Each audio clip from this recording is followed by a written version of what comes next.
Hello everyone, welcome to explain with Anumi. আজকে আমরা এমন একটা কমেডি ড্রামা এক্সপ্লেন করতে চলেছি যেখানে তিন বন্ধু মিলে নিজের আর্থিক অবস্থা ঠিক করতে ওপেন করে একটা গেস্ট হাউস। কিন্তু তাদের পুরা কপাল, গেস্ট হাউসে কোনো গেস্ট তো আসেই না, উল্টে সে একটা বাচ্চা। এখন প্রশ্ন হচ্ছে এই বাচ্চাটা কার আর এলো এই বাচ্চা থেকে? এই রহস্য উন্মোচন করতে আর এই বাচ্চা নিয়ে তাদের কি কি সমস্যার সম্মুখীন হতে হলো তা জানতে চলে যেতে হবে গল্পের ভিতরে। বলছিলাম 2018 সালে মুক্তি পাওয়া একটি কমেডি ড্রামা ওয়েলকাম টু ওয়াকিকির কথা, যার IMDb রেটিং 8.2 আউট অফ 10। গল্পের শুরুতে আমরা দেখতে পাই ডুশিকের এই কর্মকাণ্ডে ডঙ্গু বেচারার ঘুমটা ভেঙে যায়, আর ঘুম ভাঙতে ডঙ্গুর কাছে চলে আসে একটা ফোন। অপর প্রান্ত থেকে বলা হয় দীর্ঘদিন পানির বিল না ভরার জন্য পানি বন্ধ করে দেওয়া হলো। আর এই সকল কিছু না জানা জুনকি তখন গোসল করছিল, তাই সে এই অবস্থায় বেরিয়ে এসে ডঙ্গুর সাথে ঝগড়া করতে থাকে, কারণ সে মনে করছিল ডঙ্গু কিছু করেছে। ডঙ্গু ব্যাপারটা ক্লিয়ার করে বলতেই জুনকি বলে ওঠে, তোর কাছে পানি বিল দেওয়ার মতো টাকা নেই ফকির। আর তখনই লেগে যায় তিনজনের মধ্যে ঝগড়ার এক পর্যায়ে ডঙ্গু নিজে ডুবে যেতেই চিৎকার দিয়ে ওঠে, কারণ সেখানে ছিল ওই বাচ্চাটা। চিৎকার শুনে সবাই এসে পড়ে আবিষ্কার করা শুরু করে যে বাচ্চাটা কিভাবে আসলো, আর এই বাচ্চাটা কার, কোনো কাস্টমারের? কিন্তু তা কিভাবে হয়? এই গেস্ট হাউসে তো কোনো কাস্টমার আসেই নাই কখনো। তিন বন্ধুর আলোচনার এক পর্যায়ে বাচ্চাটা কান্না করা শুরু করে দেয়। ডঙ্গু গিয়ে চেক করতে ডঙ্গু হাতে লেগে যায় বাচ্চাটার পটি, বুঝো ঠেলা, বাসায় নেয় পানি, তার উপর আবার এইসব ঘটে গেল। সে যাই হোক, বাচ্চাটাকে কোনো মতে পরিষ্কার করতেই তারা ঠিক করে বাচ্চাটার মার জন্য একটা দিন অপেক্ষা করবে, তারপরে বাচ্চাটাকে পুলিশ হাতে তুলে দেবে। তবে এই একটা দিন বাচ্চাটাকে রাখবে কে? জুনকি আর ডুশিক তো কাজের বাহানা দিয়ে চলেই যায়, বেচারি রয়ে গেল শুধু ডঙ্গু কোনো উপায় না পেয়ে বাচ্চাটাকে নিজের কাছে রাখে। ঠিক এই মুহূর্তে ডঙ্গুর গার্লফ্রেন্ড কল দিয়ে ডঙ্গুকে দেখা করতে বলে। দেখা করতে ডঙ্গু জানতে পারে ডঙ্গুর গার্লফ্রেন্ড ডঙ্গুর সাথে ব্রেকআপ করে ফেলতেছে। কারণটা জিজ্ঞেস করতে ডঙ্গুর গার্লফ্রেন্ড তো হাজারটা কারণ বলতে শুরু করে। এত অপমান সহ্য করতে না পেরে ডঙ্গু নিজের হাতের গোল্ডের তৈরি কাপল রিংটা ছুঁড়ে ফেলে চলে আসে। এইদিকে সিন চেঞ্জ হয়, আমরা দেখতে পারি জনকি এসে গেছে তার শুটিং স্পটে। তবে এখানেও রয়েছে নতুন একটা ঝামেলা। শুটিং স্পটে শুটিং স্টার একজন সাইকো বলার কারণ হচ্ছে তার এতই বেশি অ্যাটিটিউড যে সে অ্যাটিটিউডের জন্য মুখ দিয়ে কোনো কথাই বলে না, সব আঙ্গুলে ইশারায় বোঝায়। আর কেউ তার কথা না বুঝতে পারলে সে রেগে যায়। এই সকল কিছু না জানা জনকিকে নিয়ে যাওয়া হয় সেই সাইকোর সাথে দেখা করাতে, আর সেই সাইকো কিছুটা এরকম ভাবে ওকে কি জানি কি বলতে থাকে। আর এই সকল ইশারা জনকি না বোঝাতে সেই সাইকো রাগ করে ওখান থেকে চলে যায়। ঠিক একই ভাবে শুটিং স্পটেও সেই সাইকো জনকিকে ইশারা দিয়ে পিছনে যেতে বলে। হ্যাঁ, ঠিক এইভাবে ইশারা দিয়ে পিছনে যেতে বলছিল। আর সেম ভাবে এইবারও জনকি কিছু না বোঝাতে সেই সাইকো শুটিং স্পট ছেড়ে চলে যায়। আর এইদিকে জনকির চাকরি নড়বড় করতে শুরু হয়ে যায়। তো এই সকল ঘটার কারণে জনকি যখন বাসায় ফিরছিল তখনই তার সাথে দেখা হয়ে ডুশিকের সাথে। আর তখন সে ডুশিককে সবকিছু বলার পরে সে জানতে পারে সবাই এই সাইকোর ইশারা বুঝে, শুধুমাত্র আমি আর জনকি ছাড়া। বাড়ি ফিরতেই দুই বন্ধু জানতে পারে ডঙ্গুর ব্রেকআপ হয়ে গেছে, আর সে তার হাতে থাকা গোল্ডের রিংটাও ছুঁড়ে ফেলে দিয়ে আসছে। এই শুনে তো তিনজনের ভিতরে ঝামেলা শুরু হয়ে যায় যে গোল্ডের রিংটা থাকলে তাও বেঁচে তাদের পানির বিলটা পরিশোধ করা যেত। তারপরে দুইজন মিলে ডঙ্গুকে বলতে থাকে ফিরত যেয়ে সেই গোল্ডের রিংটা নিয়ে আসতে, কিন্তু ডঙ্গু তো কিছুতেই যাবে না, তার ইগো হার্ট হয়ে যাবে। কথার এক পর্যায়ে ডঙ্গু বলে উঠে এই বাচ্চাটাকে এখন তোরা রাখ। এটা শুনতেই জনকি আর ডুশিক দৌড় দিয়ে রুমে গেট লাগিয়ে দেয়। তবে ডঙ্গু কিন্তু নাছোড়বান্দা, সে সারা রাত সে গেটের সামনেই থাকে, কিন্তু সকালে ঘুম থেকে উঠে দেখে বাকি দুজন তো আরো আগেই চলে গেছে বাড়ি থেকে। নাও ঠেলা, আজকের দিনটাও ডঙ্গুর এই বাচ্চাটাকে পালতে হবে। এই সকল কিছু নিয়ে ভাবছিলই এই মুহূর্তে ডঙ্গুর কাছে বাড়িওয়ালার কল আবারও আসে, আর এইবার বাড়িওয়ালা ওদের কারেন্টও কেটে দিচ্ছে। আর কোনো উপায় না দেখে ডঙ্গু চলে যায় সেই গোল্ডের রিংটা ফেরত আনতে। তবে যেই তার এক্সের সাথে দেখা হয়ে যায়, অনেক কষ্টে সেই রিংটা খুঁজে পাওয়ার সঙ্গে সঙ্গেই ডঙ্গু তো দেড় দৌড়। এই তাড়াহুড়োর মাঝে ডঙ্গু তার ফোনটা তার এক্সের কাছেই ফেলে রেখে চলে যায়। এইসব কিছু না জেনেই ডঙ্গু চলে যায় সোনার দোকানে গোল্ডটা বিক্রি করতে। আর এইদিকে ডঙ্গুর এক্সও তার ফোনটা ফেরত দেওয়ার জন্য ডঙ্গুর পিছু পিছু আসে। আর আসতেই তো দেখতে পায় সেই কাহিনী যে ডঙ্গু তাদের কাপল রিংটা বিক্রি করতেছে। তাও পা যা মান সম্মান ছিল তাও আর থাকলো না। আর ওইদিকে জনকি চলে যায় তার শুটিং স্পটে সেই সাইকোর কাছে মাফ চাইতে। সে ওইখানে গিয়ে দেখে সেই সাইকোটি সবাইকে আঙ্গুলের দ্বারা যোগ শোনাচ্ছে, আর সবাই সেটা বুঝে হাসাহাসিও করছে। এই সকল কিছু তো জনকের মাথায় ঢুকে না, তাই তার মাথা ঘোরাতে শুরু করে দেয়। তবুও জনকে এই সকল কিছু উপেক্ষা করে সেই সাইকোর কাছে গিয়ে মাফ চায়, আর সেই সাইকো আঙ্গুল দ্বারা কি না কি বলতে থাকে। এবার তো জনকি পড়ে যায় বিপদে, সে তো বুঝতেই পারছে না যে কি উত্তর দেবে। অবশেষে জনকি কিছু না বুঝেই সেই সাইকোটাকে ধন্যবাদ জানায়, আর কাকতালীয় ভাবে সাইকোর উত্তরও হয়ে যায়, আর সে খুশি হয়ে চলে যায়। জনকি বুঝতে পারে না যে কি হলো। ঠিক তখনই জনকির একজন সহকর্মী জনকিকে এসে বলে যে সেই সাইকোটা জনকির চোখের প্রশংসা করেছে আর জনকি তার উত্তরে ধন্যবাদ জানিয়েছে। জনকি অবশেষে এই সাইকোর কথাটা বুঝতে পারলো, তাকে অভিনন্দন। এই শুনে তো জনকি মহা খুশি যে আন্দাজে হলো সে এবার বেঁচে গেছে।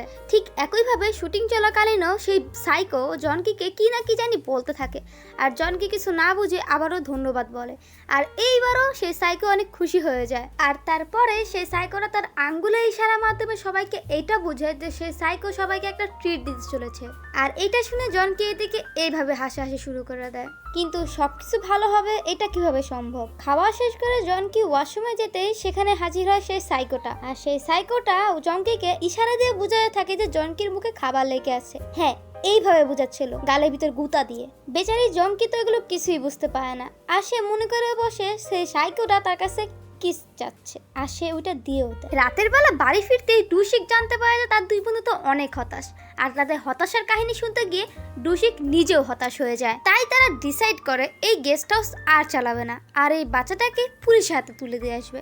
কিন্তু পুলিশ হাতে দেওয়ার আগে তারা একটা বার বাচ্চাটাকে খাওয়াতে চাচ্ছিল, কিন্তু তাদের বাসায় কোনো খাবারই ছিল না। তাই তারা চলে যায় খাবার কিনতে। কিন্তু সেখানে যে জানতে পারে সুপার মলে মাত্র একটাই বাচ্চাদের খাবার আছে। আর এটা নিয়েও সেই তিন বন্ধুর সাথে আরেকটা মহিলার ঝামেলা লেগে যায়। সুপার মলের কর্মচারীকে ডাক দিলে সেও সেই মহিলাটার সাপোর্ট টানে। আর তাই তিন বন্ধু মিলে শুরু করে দেয় পুরুষ জাগরণ কমিটি। আর তাদের এই চিল্লাপাল্লা শুনেই সেই খাবারটা তাদেরকে দিয়ে দেওয়া হয়। এত ঝড়ঝাপটে পেরিয়ে খাবার নিয়ে তারা তিন বন্ধু বাড়ি ফিরছিল, সেই মুহূর্তে তাদের দেখা হয় ফরেনারদের সাথে। আর ফরেনারগুলো বাচ্চাকে দেখে একদম তো পাগলই হয়ে যায়। কথার এক পর্যায়ে তারা জানতে পারে ফরেনারগুলো থাকার জন্য গেস্ট হাউস খুঁজছে। তারপর আর কি তিন বন্ধু মিলে এই ফরেনারদের বানিয়ে ফেলে তাদের লাইফে ফার্স্ট কাস্টমার। সেই তিন বন্ধু তো অনেক খুশি, এই বাচ্চাটার জন্য তারা জীবনে ফার্স্ট কাস্টমার পেয়ে গেল। তারপর তারা তিন বন্ধু মিলে বাচ্চাটার জন্য খাবার বানাতে রান্নাঘরে যায়। ফিরত এসেই দেখে বাচ্চাটা নাই, বাচ্চাটাকে কে জানি নিয়ে চলে যাচ্ছে। সঙ্গে সঙ্গে তিন বন্ধু মিলে সেই কিডন্যাপারটাকে ধরার চেষ্টা করে। আর কিছুক্ষণ পর সেই কিডন্যাপারটাকে ধরেও ফেলে। তবে এটা কোনো কিডন্যাপার না, এটা হচ্ছে সেই বাচ্চাটার মা। তারপর তারা বাচ্চাটার মাকে বাড়িতে নিয়ে আসে। বাড়িতে আসতেই বাচ্চাটার মা কান্না করতে করতে অনেক ইমোশনাল কথা বলতে শুরু করে। তার ইমোশনাল কথা শুনে জনকি আর ডুশিক ইমোশনাল হলো, ডঙ্গু কিন্তু কখনো ইমোশনাল হয় নাই। সে চাচ্ছিল বাচ্চাটার মাকে বাড়ি থেকে বের করে দিতে, কিন্তু বাকি দুই বন্ধু কথা শুনে সে বাধ্য হয় বাচ্চাটার মাকে মেনে নিতে। তবে তাকে থাকতে দিবে কোথায়? আজকে তো বাড়ি পুরো ফুল, গেস্ট একদম ভরা। তাই তারা ডিসাইড করে ডঙ্গুর বোন সিওজিনের রুমে এই বাচ্চাটার মাকে থাকতে দেবে। মাঝরাতে সিওজিন বাড়ি ফিরতেই তার রুমে অন্য কাউকে দেখে মনে করে যে চোর এসেছে। তাই সে চিৎকার দিয়ে ওঠে। আর তার চিৎকার শুনে তিন বন্ধু দৌড়ে সেই রুমে ফিরে আসে।